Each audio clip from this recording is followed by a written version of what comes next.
As the president enjoys his plush Nantucket vacation, Americans are seeing their favorite Thanksgiving dinner classics skyrocket in price.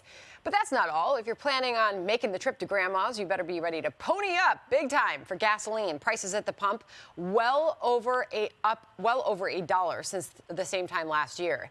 Jason Chaffetz, former Utah congressman and a Fox News contributor. I don't know if you listen to other networks, Jason, they'll probably just tell you to get on your bicycle and ride your bike to Grandma's, because MSNBC, you saw the story yesterday, right?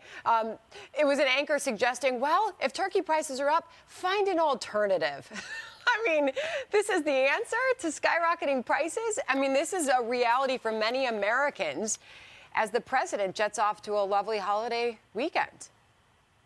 Yeah, Spam isn't bad this time of year. I just pull it out of your food storage and have a little Spam. I've got, but come on, it is much more expensive. The driving is more expensive. And look, what I really feel for are people that are on fixed incomes, people that can't go get a second job. These people, this is very devastating to them. We can make light or joke, or the White House can make joke. Oh, the turkey's only about $1 more. Yeah, but add it all up time after time. And Sandra, what's so infuriating is this is totally avoidable. That what Biden and Harris did was on purpose. It had a purposeful effect. It wasn't just, oh my gosh, look at the prices went up. There's a reason why they went up. It's because the Democrats instituted their policies.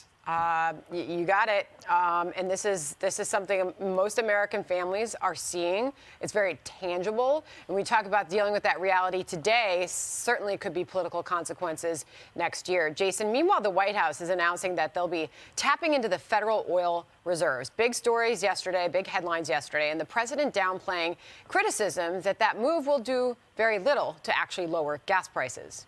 While our combined actions will not solve the problem of high gas prices overnight, it will make a difference. It will take time, but before long, you should see the price of gas drop where you fill up your tank. And in the longer term, we will reduce our reliance on oil as we shift to clean energy. Republicans tearing into the president for the surge in gas prices, and Louisiana Senator John Kennedy only sees this latest move as a diversion. They're just trying to create a distraction. They know what the answer to this is. Go back to what we were doing in December of last year. Let America be energy independent. His reliance on foreign oil is causing gas prices to go through the roof. I think if many people won the lottery, the first thing they'd do is fill up their gas tanks. I mean, it's just ridiculous. And now, Jason, we've learned that 18 million of the 50 million barrels of oil the president released from the strategic oil reserves are now not even going to Americans. They're going to China and India. There's a big reason for that, Jason, and that's the U.S. refineries. They shun this type of oil. It's more expensive to refine into gasoline, and they certainly don't favor it. So all of this could just be for nothing, and that oil could wind up in the hands of China and India anyway. The irony here is that the release of this will actually, I think, make the price of gasoline go up, because when you look at Saudi Arabia, look at China, or you look at Russia, you look at some of the other major oil producers out there, it gives them less of incentive to increase production and drive down the price. And the Strategic Petroleum Reserve is there in case we have a natural disaster, in case that we go to war. It's not there for some political whim to give us literally less than 3 days of supply.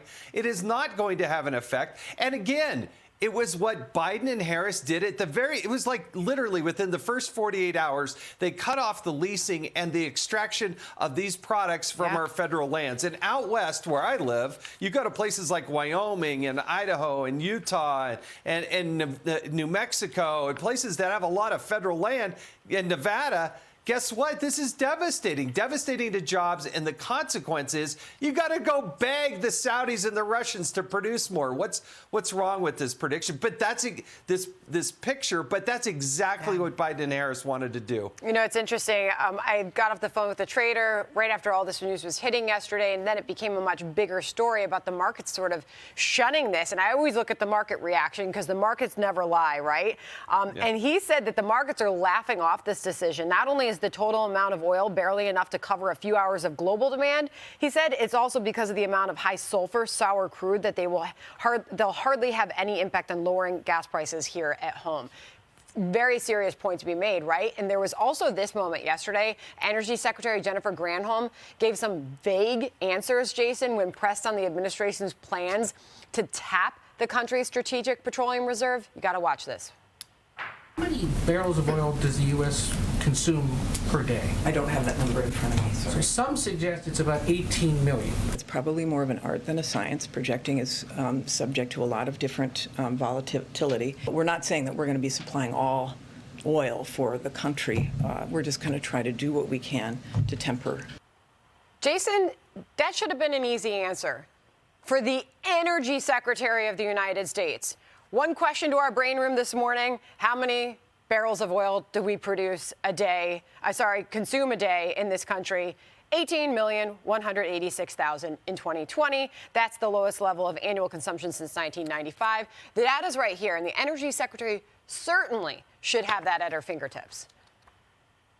She did not instill confidence. If you're going to go out and release 50 million barrels, the first question is, okay, so what kind of effect is that going to have? And She was totally unprepared. It's not going to, we're going to start to see more gas prices rise. This is not going away. And it's a shame because it doesn't have to be this way. We could be energy independent. We were moving in that trajectory, and they decided, Biden and Harris, not to do it. Jason, great to have this conversation with you ahead of the holiday. I hope your family has a wonderful Thanksgiving.